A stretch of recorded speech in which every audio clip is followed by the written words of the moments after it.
This is the summary created from the video. Lecture 17 Packages I.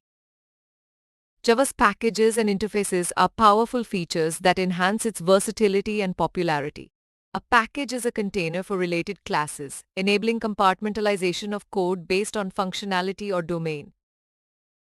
Packages offer several advantages, including flexibility, namespace partitioning, visibility control, code reusability, maintainability, and support for hierarchical nesting, enhancing overall code organization. Java provides many built-in packages, such as java.lang and javax.swing, offering pre-written classes for common functionalities like I/O, math, GUI, and more, promoting code reuse and saving development efforts.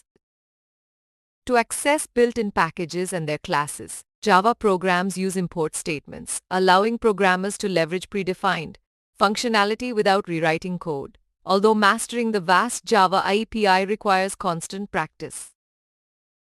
In addition to using built-in packages, programmers can create their own user-defined packages by creating subdirectories and declaring them as packages, enabling better organization and code sharing across teams.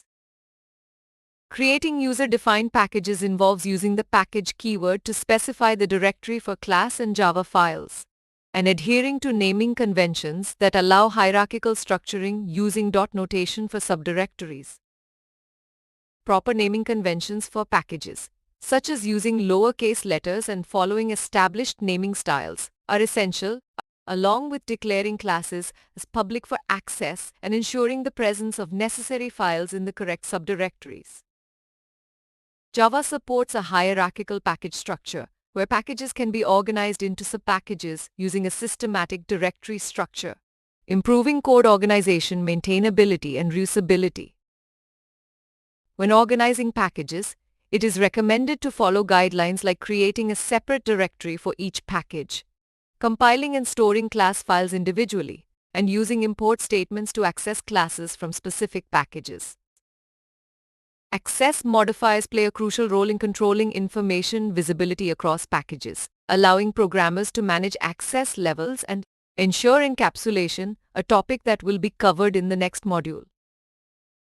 In summary, packages are a fundamental concept in Java programming, enabling code organization, reusability, and maintainability, while built-in and user-defined packages, along with hierarchical structures and access modifiers, provide powerful tools for effective code management and programming. Please stay tuned for more summary videos.